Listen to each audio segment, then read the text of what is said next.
Hi, everyone. Thank you for joining us for another episode of STEM Girls Virtual. My name is Emily, and I'm here on behalf of Cincinnati Museum Center.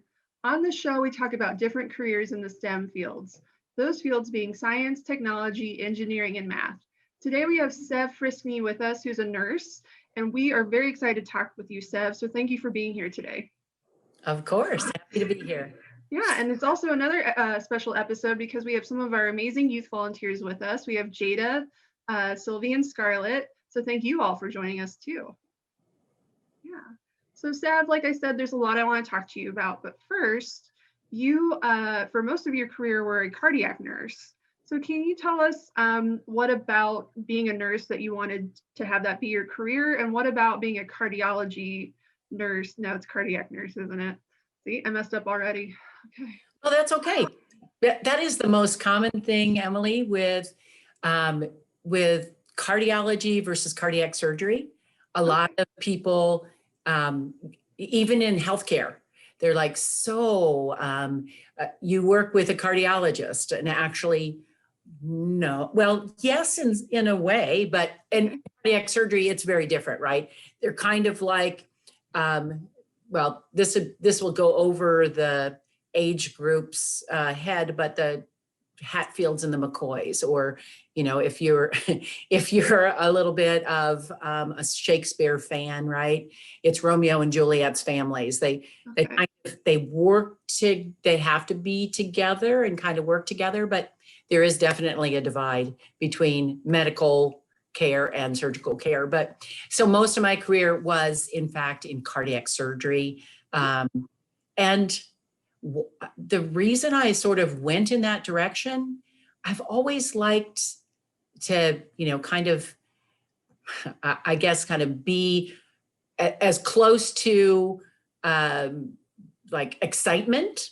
I maybe had a little bit of that, that energy that required kind of a high stress area, always have. And that's what, I kind of wanted to be in that area. So I started early, right out of nursing school, or even while I was a nursing student, I worked in the surgical intensive care unit.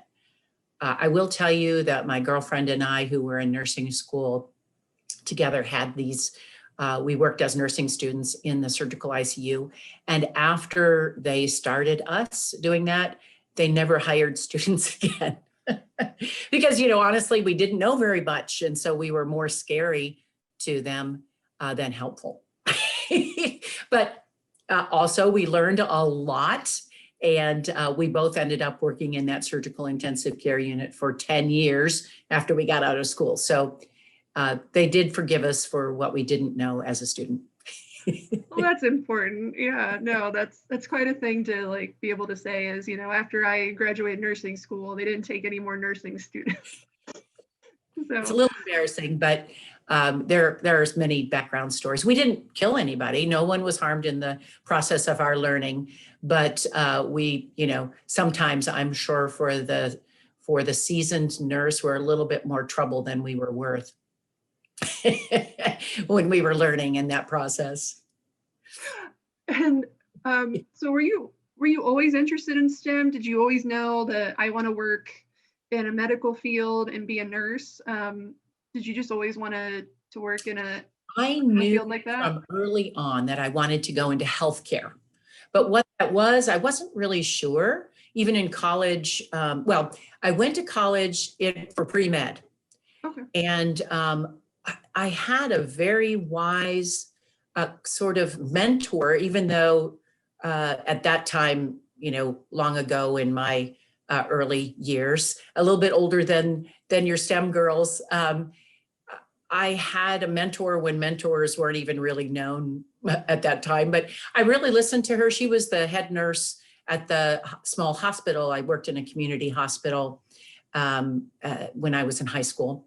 And so I feel like I kind of followed her around, and one day she asked me, so what is it about being a doctor that you want to do? What do you want to do with that? And so I started talking about the things I wanted to do.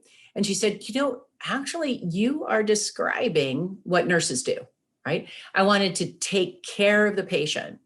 And physicians, yes, they take care of the patient, but they're at the bedside while they make rounds for 15, 20 minutes, which is a lot, would be, a lot. But the nurse is at the bedside now for 12 hours a day, right? Kind of working with a family, working with a patient, taking care of them physically, mentally, emotionally, all of that. And so she said, what you're describing is really a nurse. So I was like, a lot less schooling to graduate nursing school than to, do 8 years of work and then your internship and it depends on where you're headed. It could be 8 to 10 years before you even start practicing. And so much cheaper. So I actually kind of turned toward nursing, and I am so grateful really for that advice. And kind of looking a little bit more, because what did I want to do? My mother wanted me to be a doctor, or not really, she didn't care. So I was really grateful for that advice and so happy for that career path. And this is 42 years being in nursing.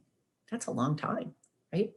And I've not ever regretted it. So that's amazing. That all started. I liked excitement. I worked in the emergency room, and I did transplant, and I did cardiac surgery and all of that, as I had all that energy and adrenaline when I was much younger. So I kind of answered your question. No, you did. And that's amazing. There's really a common theme in these interviews where people talk about the importance of a mentor or mentors. So I think anyone listening, and it's never, you're never too old for a mentor. You're never too old to have a peer support group. That's a very common theme that I've noticed in my time doing these interviews, is that multiple people talk about the importance of, no matter what, you said in high school and college. So that's really important that you found someone early on to talk to, and they helped you figure out your career path. So that's really amazing. And I'm thinking kind of along the way, I've always had someone that was maybe doing some similar work. They weren't necessarily older, but someone to listen to that really understood kind of where you were coming from, what you, and they knew kind of the pointed questions to ask to kind of help get you keeping on that path that you were most interested in. Because, there's nothing wrong with taking a little detour. And it's important when you find out that is not at all what I want to do. And I had some of those small detours, and they were just opportunities that I looked into and then decided that wasn't the right path, which I was grateful for, not having, gone into that for several years and then thought, but there's nothing wrong with that. And that's the beauty actually of nursing. And I can talk more about that as we go forward. But so that's how it all started, was a good relationship with a person who had wisdom and experience. Yeah. And you mentioned briefly that you worked on a transplant team, and you did that for about 5 years, and you were on the procurement team. So can you kind of talk about what a transplant program is? What is a procurement team? Sure. What was your role as a nurse doing Sure. that? Yeah, it was a great experience. There were some negative things about it because it was so immersive. I was on call 24 hours a day, 7 days a week, 365 days a year, that kind of thing. So there wasn't a lot of, and whenever you had plans, that's when someone, would, you'd be contacted by a hospital for someone who was interested in being a donor, or their family members were interested in them being a donor. So the procurement team was the team that actually went to the facility, the hospital, once someone had been declared dead. So the only thing keeping them alive is the ventilator. The ventilator is breathing for them, which keeps their heart going. But there was no brain stem activity. If you took them off the ventilator, they didn't breathe on their own, and within, few minutes, their heart stopped. Or, if it was somebody really young, it could take a little longer, but, short time. And so that was definition of death, is brain death. And so we would be called to manage the patient's ventilator status and their medications to help kind of keep the organs alive while you were gathering teams that would come from different parts of the US, maybe a team from Pittsburgh. I'm just going to use some examples of common places that we worked with. And this was in Indianapolis. So maybe Pittsburgh would be coming to retrieve the liver from this donor, and Chicago team would be coming to do the heart, and our team would be procuring the kidneys. And then and when we did lung heart, maybe it would be a different team for the lungs, or one team for the heart and lungs together. And then the team after the organs were removed would be like the skin bank, or the eye bank, or even the bones could be procured from a donor. So one donor could help a dozen or more patients get off a waiting list for a solid organ, or be able to have skin grafts if they were, on a burn unit, or they could have corneal transplants and be able to see when they previously weren't able to.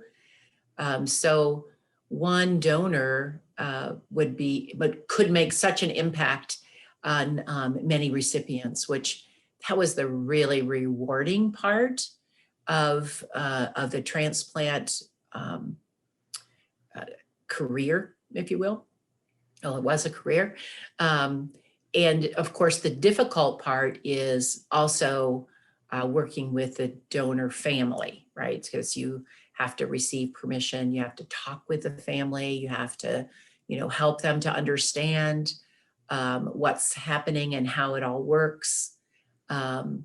So it's both ends of the spectrum, right? The very, very sad part of someone losing their life, generally speaking, in a very sudden way, usually automobile accident or motorcycle accident or a fall, that kind of thing. So you're dealing with families that are dealing with that sudden loss. And then the other end of the spectrum of being able to contact a recipient and say, go to the hospital now, we've got your kidney or we've got your heart. And then, being able to do that and being part of providing, basic life to the recipient. So that is a very, very stressful job. And generally the time frame for people who work with the procurement with Life Center is what the team is in Cincinnati, is about 2.5 years, I think. And I, of course, did it for 5 because I was addicted to adrenaline. And, really was a part of a big transplant organization in Indiana University. So, but it was a very interesting and exciting path. And then after I left there, I still went back to cardiac surgery nursing. So does that kind of answer what? Yes, and there's so much we could talk about. This is being filmed in early February, and they just recently announced that the first face in double hand transplant patient is past, it's been a few months, and they just announced that it's been successful. So the amount of what you're able to do with transplants is just, mind-boggling almost, and it's great news for people to hear that it's making advancements constantly. It is definitely. And when I was in the midst of working with that was when HIV testing became available, right? So that became a challenge because you had to have HIV status identified from the donor. And some of the smaller hospitals, if you had a donor, say in a community hospital, getting that HIV testing complete was a challenge. So that happened in the sort of early to mid 80s. Several decades before the gals were ever born, but that had its own challenge, right? Right. And Yeah. And also, early on in the career that I had with Transplant, you had your own list, right? You have from your organization, from your medical center, but then it became nationwide, the United Network for Organ Sharing. So there could be patients that were higher on the sickness scale, if you will, so you would maybe have a donor at your hospital, but all of the solid organs would go to different medical centers throughout the country. And so that became, kind of a challenging organizational system to work within and work with. And some people might not realize it's very easy to become an organ donor. It's when Absolutely. you get your license, Absolutely. they ask you, do you want to be in it? It's just a check, right? They do. And here's the trick on that too, Emily. You do not, your family still has to give permission to be an organ donor. So even if you've said on your license you want to be, I think the most important message, and for your young gals too, or that aren't even driving yet, right? Tell your family, I want to be an organ. If something happens to me, I want to be an organ donor. Because even if you have that check mark on your driver's license, your family can still say no. And even if you don't have a driver's license, your family will be asked, your next of kin, those making medical decisions for you would be the ones that would have to give permission for you to be a donor. So it can go both ways, right? Somebody was really gung-ho on being a donor, but the family's like, nope, you can't supersede the family's wishes. And so if somebody doesn't have that checked, it doesn't necessarily mean they couldn't be a donor. So that's my biggest message. Tell your family you want to be a donor. And I remember long ago, several decades, that the kind of one of the marketing messages for organ donation was a bumper sticker, and it came in shirts and so forth. And it was, don't take your organs to heaven because heaven knows we need them here. And so, it was an important message to families. It doesn't mean you can't have a regular funeral, an open casket, all of those things, even if you've donated everything, because it will still,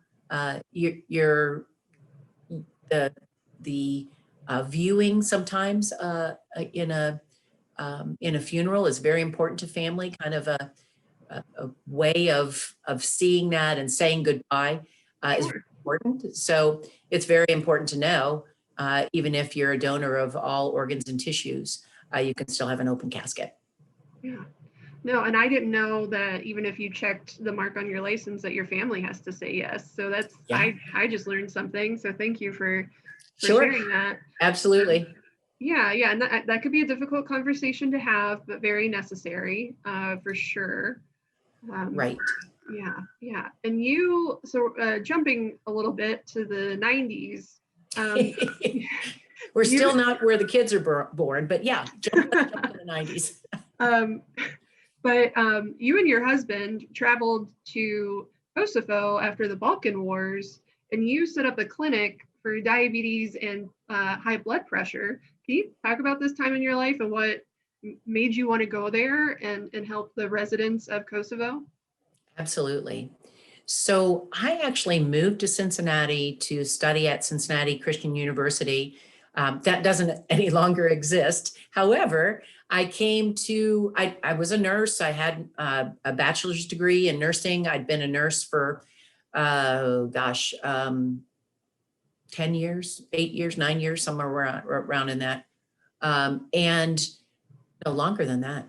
But anyway, I came to Cincinnati to learn more about the medical mission opportunities, and came to begin working toward going to Bangladesh, actually, in Asia, with a medical team.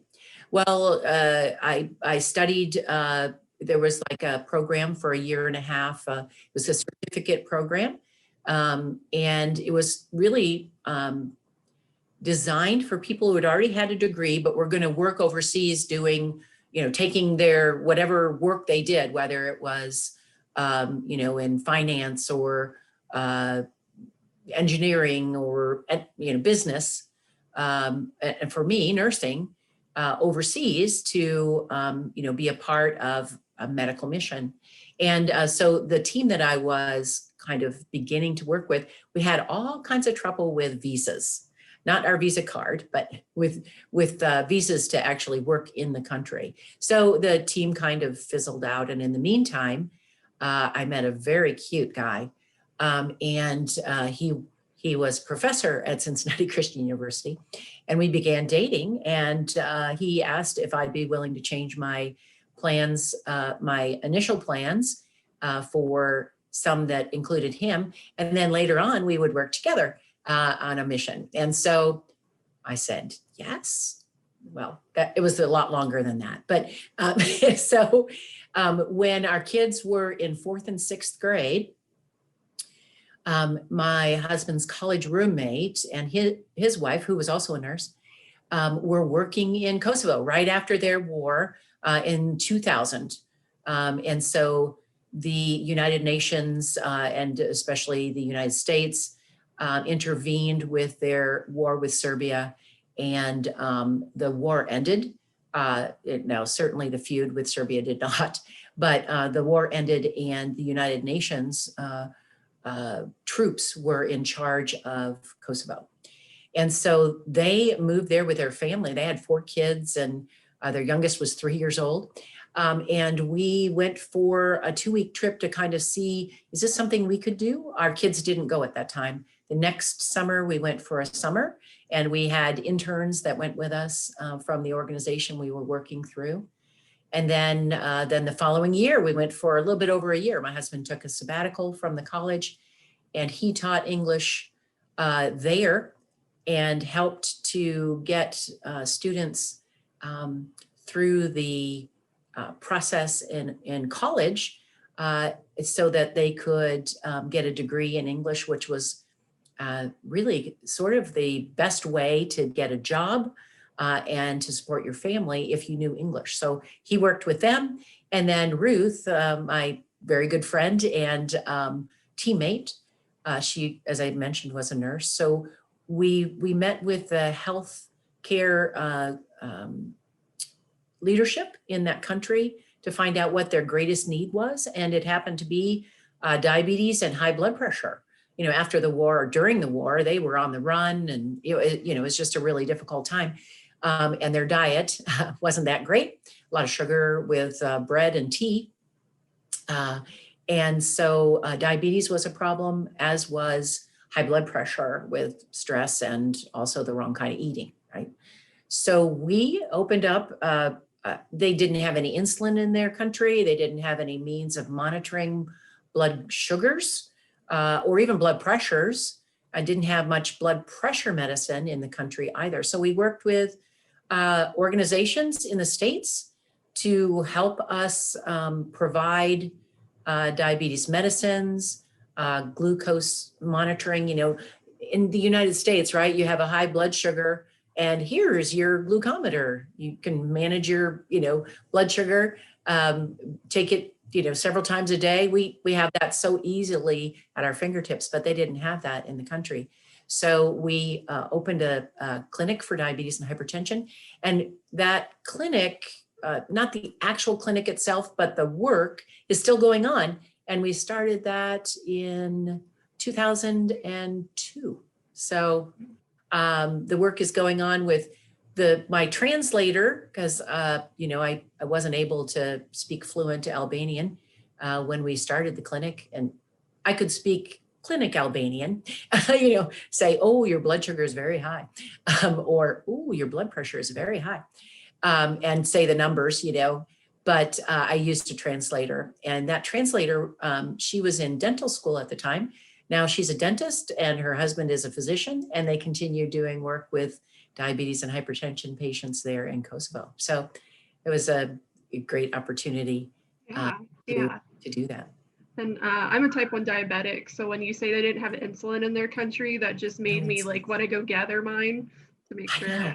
Well, Emily, I will just tell you, because I've never seen such high blood sugars nor such high blood pressures in my entire career. Sure. So they use the European system. So like 6.1 glucose. I don't remember exactly how it goes, but we were seeing glucoses close to 600 in kids, who had never had insulin.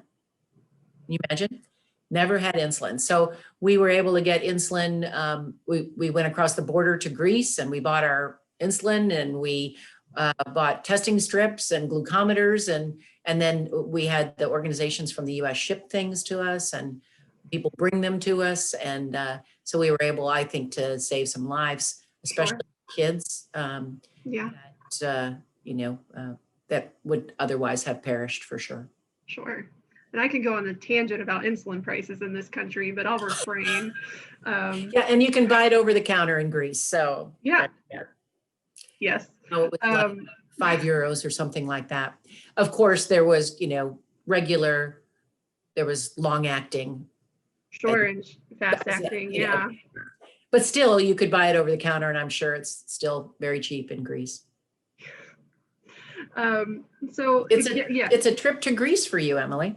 Oh, okay. I've never been. Just saying. The best reason to go buy insulin. I'll do it. Yeah. When this pandemic's over, I know where I'm going. Yeah, exactly. I'll go with you. I can show you the stores.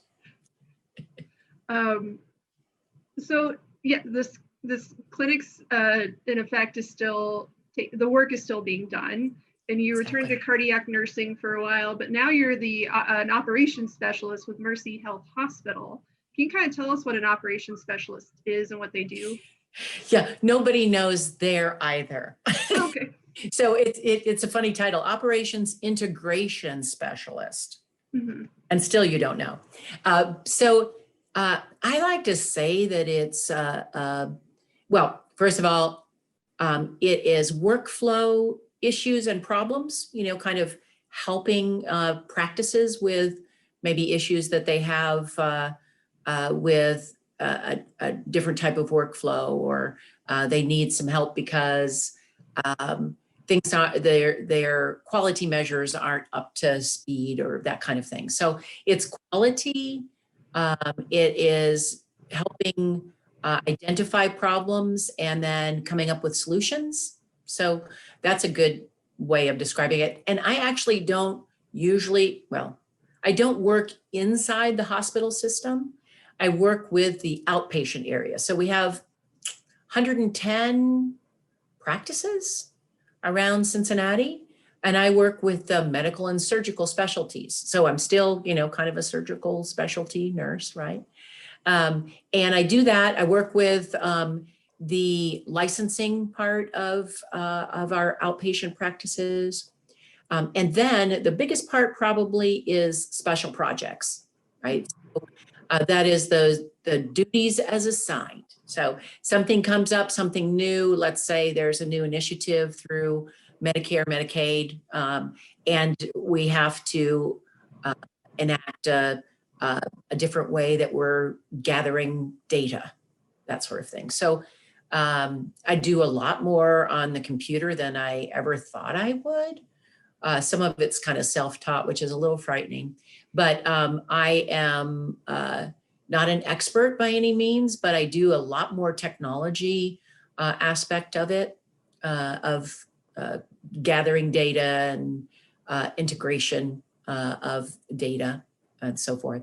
So, and then I do a lot of education, which is probably my favorite part. Teaching medical assistants in the practices or practice managers. I've done courses on preventing burnout for the manager, that and all the way from a lot of customer service, right, or patient satisfaction. We call it patient experience, which, you know, is a kind of buzzwords in medical care now. Is it's important for the patient to have a relationship, a good relationship with their primary care physician, their specialty physicians. And so I do a lot with the experience of care, and reviewing patient surveys, you know, to the good, the bad, actually the positive, the negative, the neutral comments that patients make from surveys. Do a lot with that. I'm on the safety committee, you know, so a lot of that is duties as assigned by the chief operating officer. She's like, oh, well, let's have Sev work on that. Those kinds of things. And that, my friends, is how I got to be the full circle of being the manager of the tent people is what I like to call them, which is our outside testing site on the west side of Cincinnati. And this is my 4th season of working outdoors. Okay, there's a surprise. Do you think as a nurse you would ever consider yourself working outdoors? No. But yes, I am. I feel like I need one of those reflector jackets because I'm an outdoor worker. I do have a reflector hoodie for the very cold weather.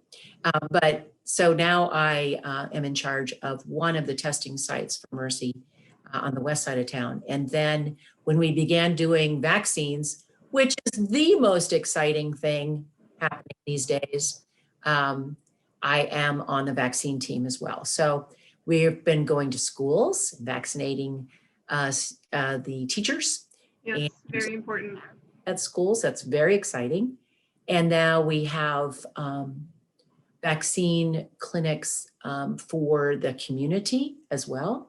And so we do those several times a week.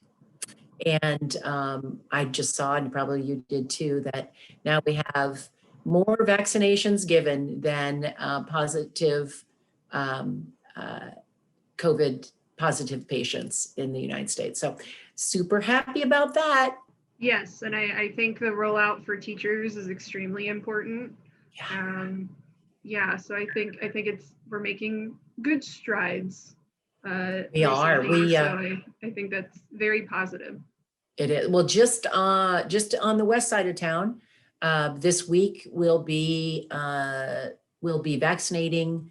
I believe it's over 1,500 teachers and staff at the schools. Yes, it's not just teachers at schools that are needing to be vaccinated. There's a support staff as well. So that's absolutely. I think they get overlooked sometimes that, you know, office staff, janitorial. Right, anybody staff, in the building. Right, all of them need to be vaccinated. So that's really good news to hear. Yeah, it is. For sure. It's the thing that has made me smile more than anything.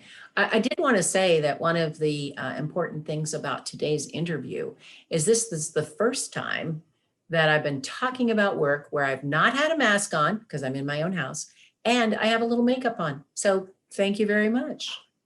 You're welcome. Thank you for doing this. And I did want to jump to that. So, you know, we've been almost a year into this. So how has your job changed over the past year? And your uniform has had to have drastically changed in this past year as well.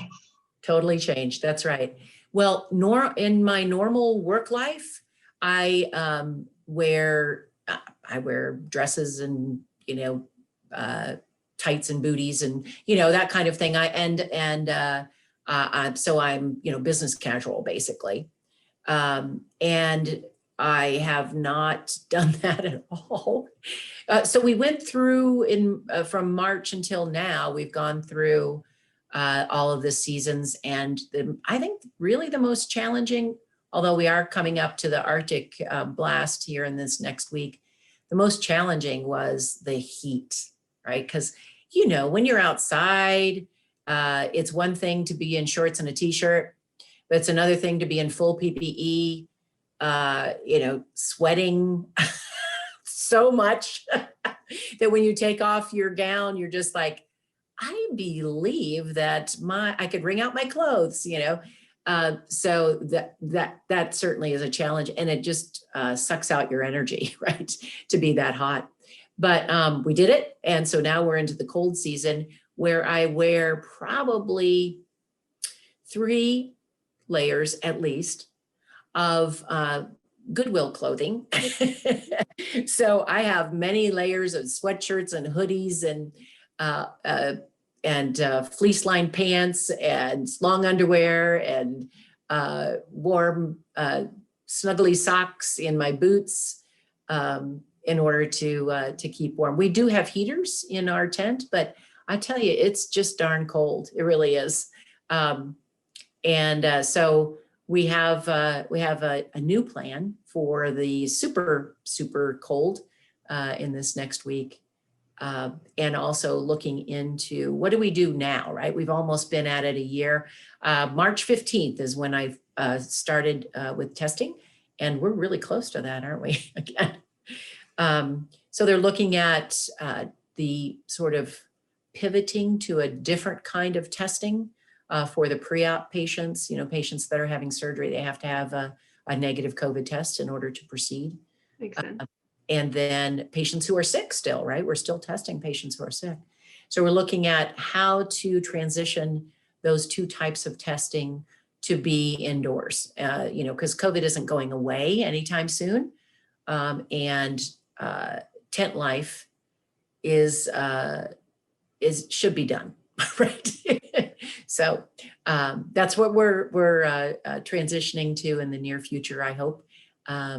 And I'll be happy to be full-time vaccine life until I'm also doing my regular job, mostly on evenings and weekends.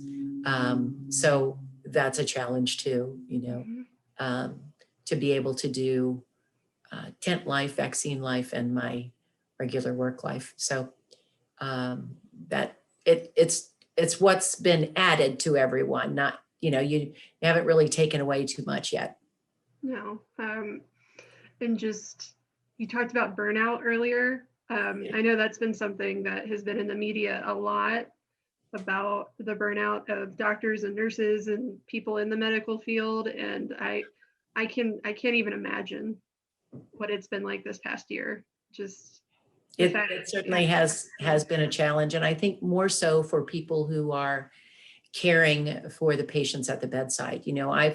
I've been very busy, but I haven't been taking care of the patients on the ventilator whose family can't be with them. And, those sorts of things that add a whole nother dimension to caring for the COVID patient. And how quickly patients can go downhill so rapidly from, being a bit short of breath and then hours later on a ventilator. I mean, it's a super heavy burden for those who are working at the bedside. We all have had challenges with COVID, whether it's having to do Zoom school, missing out on your friends or sports things at school, or, there's all kinds of challenges, no matter your age or what your status is in where you are, whether you're a student or a full-time employee now working from home, or, there's a challenge for everyone. But honestly, the heavy burden of caring for the patients in the hospital, I think is the largest area of burnout. And they've been tirelessly working. Mm-hmm. They had to, this was a year where you couldn't roll over your vacation time. It was supposed to be used up all in 2020. Well, guess what? Nobody could, right? So They've again rolled over our vacation time for anybody who's been working full time in the COVID area, so that when we do lighten up, when we do loosen up, that rest can be taken, which everyone's really looking forward to. And Sure. it's much needed, right? My younger nurses and physicians that are taking care of patients in the intensive care unit, my fuzzy warm hat that I've had to wear is taken off to them for sure. Yes, I mean, I'll just stop and say right now, thank you to nurses and doctors and all medical care people who are, they've given up a year of their life essentially to do this. And I think just because people are vaccinated doesn't mean they should ease any of the rules that are in place right now. Still wear your mask, still social distance, wash your hands, hang out with the people in your house, so I think some people hear vaccine and it's okay, my life can go back to normal. And it's like, no, you still need to, for the sake of everyone around you, still practice. One of the, I guess I could say, benefits of the of COVID, we have seen, and I don't know the statistics, so I apologize for that, but we have seen very little flu this year and very little strep this year. We're wearing masks, right? Yeah. So that is a benefit. I mean, we do in our tent, when we do COVID testing, we can do strep and flu testing if the patient's physician has ordered it. And I think I've seen 2 positive flus since March, and that was early on, maybe April of last year.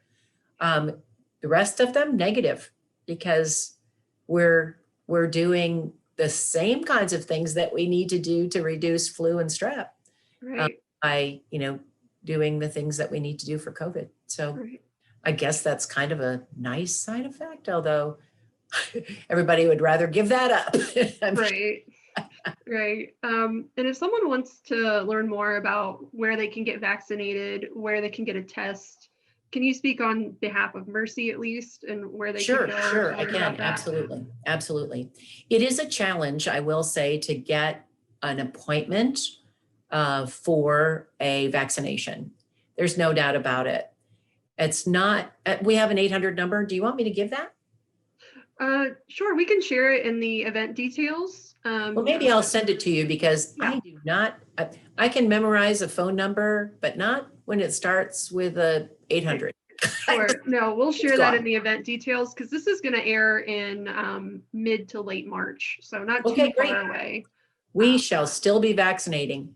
So what happens in the state of Ohio is that once a week from the Department of Health, the Ohio Department of Health, each of the hospitals that is a site for vaccinations receives an email with the number of vaccines that you are going to receive next week.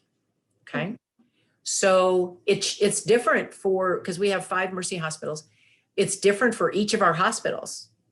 And then you are basically charged with using those vaccines in the following week, right? So at West alone, we got 2,300 doses of vaccine, which is a beautiful thing and a burden to have to use within a week, right? So we're going out to schools, we're bringing people in, that kind of thing, because obviously we want to use those, but it is operationally, it's a challenge. Sure, because they're wanting to vaccinate people above a certain age. They want to. It's exactly right. Teachers, they want to vaccinate adults with developmental disabilities. So it's, you have to spread it out almost. You do. Right. You do indeed. And so quite challenging. It is. And how much is going to be used where, and what team can do any, that sort of thing. So every week we're doing a whole new plan, right? But so we find out on Tuesday evening what our dosage is going to be for the following week, or how many doses we're going to receive. So my advice is, if you've got a phone number for a healthcare system, that you call to try to get an appointment on Wednesdays. Okay. Now, I will say that we opened up our schedule based upon how many doses we're going to have. And I will say that we opened up our schedule, and within 20 minutes, we were full all 3 days. So it's still a challenge. It's kind of like, I don't know, be the 75th caller, on a radio station to try to win a prize. You have to be patient. Mm-hmm. And you have to be persistent. Now, there are many other places, Kroger, Sure. Greens, the health department. Mm-hmm. So I would get on any list you can. Yeah. And then take the first available, right? Don't be picky about the kind of vaccine it is. We're doing Moderna and Pfizer, Okay. and we get assigned, one or the other. We don't have a choice. Both are equally effective. Both are very important, and you'll get one or the other. So both of your vaccines, it's a two-step process. Both of your vaccines will be the same type. And the Pfizer is 3 weeks apart, and the Moderna is 4 weeks apart. And so, I would take every opportunity you can to get on a list. Next week begins 65 years old and up. And they're going to pause there for several weeks to kind of catch up, right? Because we couldn't get all the 80-plus-year-olds, and then 75 and up, and then now the 65 and up. So they're going to pause at that age range for, I think, a few weeks is what the governor said, maybe 3, up to 3. So we'll be doing that age group. You still have to be over 18 to receive a vaccine. I believe there are some studies being done at Children's for younger, but yes, it's been a challenge to, get younger parents signing up their right. kids. I spoke with a doctor from Cincinnati Children's about vaccines. It hasn't aired yet, but they are starting to roll it out for younger aged people. Great. It's exciting. I know, it is much more vulnerable population for the elderly. Mm-hmm. We're so grateful for, really, honestly. If this was doing to our kids what it's done to our adults, I don't know what we would do. Lock up the kids. Hi everyone, this is my cat Winnie. Yeah. Hi. Exactly. She loves learning about vaccines. Yes. Yeah, exactly. So I think that would be a challenge too. And we're going to be continuing vaccines for quite some time. I don't see it. We've got to get to other populations, essential workers, the food service people, workers at the grocery stores, restaurant workers, all of those. Right. Food service. But, we have people who are handling things that we get. So that's important to get them vaccinated as well, or vaccinate whoever we can. Sure. So if someone wanted to learn more about nursing or how to become a nurse, can you share some sources with us that we can then post in the event description? Sure. And I should have probably done a little bit more work on that, but I really think the Ohio Board of Nursing, and I think it's a .org, Okay. would be a helpful place to start.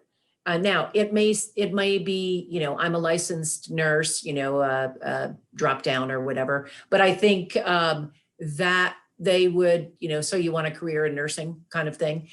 Honestly, Google searching is probably going to be helpful. Which is probably what I'll do to list some resources. So we'll do that. Yeah. Yeah, that's just perfect. And I think that any of the kind of local nursing programs, so there's Christ Hospital, there's Good Samaritan, there's Xavier, there's Mount St. Joe, there's University of Cincinnati. And we really, in Cincinnati, we have great nursing schools and great opportunities for, I think there's Galen College and there's Cincinnati State. They all have waiting lists because they're very popular, but there's great opportunity in our community for education in nursing. I want to give one plug, if I can, Emily. Sure. When I was a young nursing student, I was looking for scholarship because it wasn't cheap, right? I went to a university. I went to Indiana University, go Hoosiers, and I needed some help with tuition and so forth. And a friend of mine, again, wise friend, said, I think the volunteer group has a scholarship. We called them the Pink Ladies, it's which not politically correct. There were very few men that volunteered at that, in the 80s, 70s, it was 70s then. So they called them the Pink Ladies, right? And they did all the volunteer work at Indiana University. So I went to the office where they were and said, I understand you have maybe some scholarship opportunities. I was thinking, $1,000 would be a lot for me then, right? To help for any of the tuition because it was very expensive. And books, medical books, very expensive. Well, I ended up with I met in front of the leadership group for the Pink Ladies, and they ended up paying my entire nursing career, all my tuition, all my books. And all I had to do was pay my room and board, which was very little, and meet with them once a semester and bring my grades. It was kind of like going to your grandma's house because they would all be like, oh, look, you got an A in physiology. They were just so wonderful to me. And then they gave you cookies. Exactly. They were the sweetest things ever.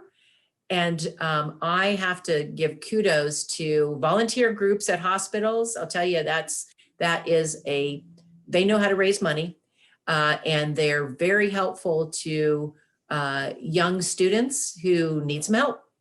Yeah. And all I had to do was, as I said, meet with them. And then I had to commit to however many years they gave me scholarship. That's how many I had to work at the medical center. Okay. So they gave me a 4-year scholarship. I was required to work there 4 years, and I worked there 14. So I can't say enough about volunteerism in the hospital systems. That's if you're going into nursing, look up those wonderful people who make the world go round in the hospital. Sure, that is excellent advice. Yeah, is to look and at there are lots of opportunities with scholarships. In community groups. I think women's business groups are also interested in especially supporting young women with scholarship opportunities. So look everywhere you can. Yep. Let money stop you. Right. No, that's excellent advice. And my last question for you, Sev, is what advice would you give to young women and girls who may be interested in a career in the STEM field? Ah, yes. Go for it, girls. We need smart. Well, let me tell you, there aren't smarter people than the girls. I mean, when you look at like the highest level of scholarship in our schools, girls are always the highest. So, well, not always, but generally speaking, they're right up there. So. We need more women in these kinds of fields. I just think that this is a great opportunity. I'll give a plug for nursing. There isn't a career that I can think of that you can change your career with not having to go back to school. So for instance, if I am a cardiac surgery nurse and I decide, I'd really like to work in the recovery room.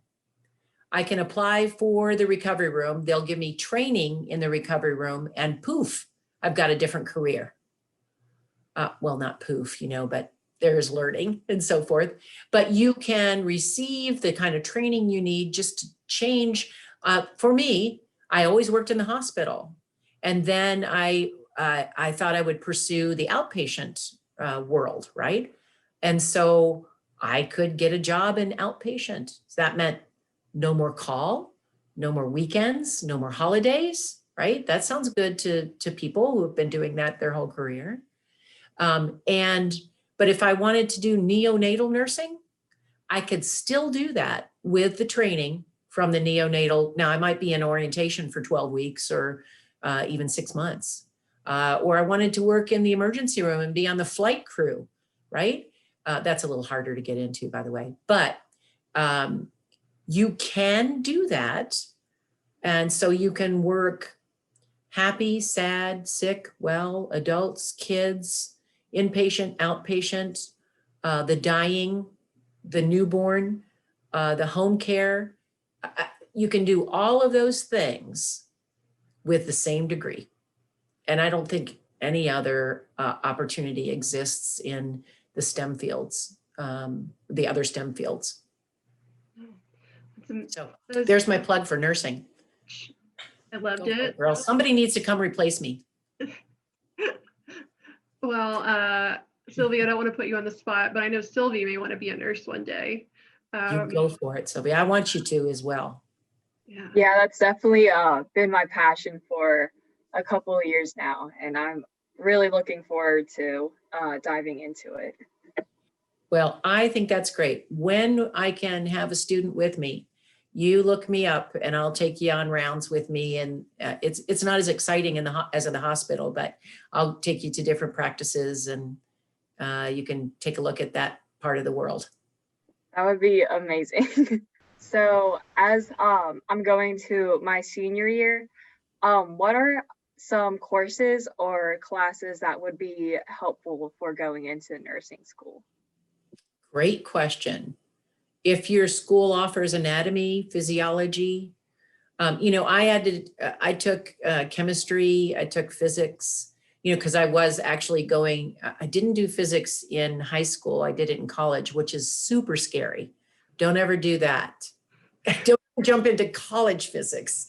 It's just like, oh my goodness. If I didn't have a great lab partner, I would never have made it through physics. But anatomy and physiology, super great. You're going to learn so much about that in nursing school. But if you have a background already, that's a big step ahead. And, some high schools don't offer it, but if you do, definitely that. You will need, of course, mathematics, but I don't think any super high integrated math of any great proportion.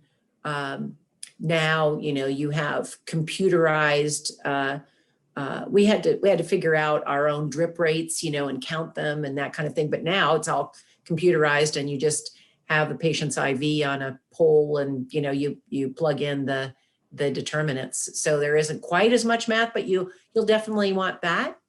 And I think one of the really helpful things too is like behavioral sciences. Those are great opportunities because people respond differently in health crises than they do maybe in their regular work life or family life. So there's a lot of different kinds of things like that. And then like developmental psychology or where you learn about different age groups. So I'm not sure if that's behavioral or developmental or I don't know, but that kind of course would be super helpful as well. But I think probably the highest would be anatomy and physiology if that's available to you. Oh, that's awesome. Because I just did scheduling with my counselor and I'm signed up for that class. Perfect. I know, I'm very excited. And I've taken psychology this past semester and I really loved it. And then it's really fascinating, isn't it? I mean, yeah, it is.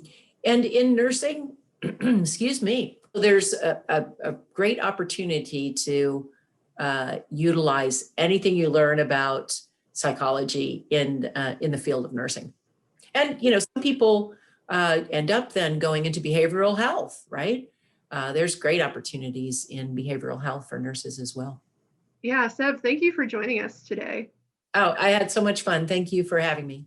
Yeah, we'll see you next time.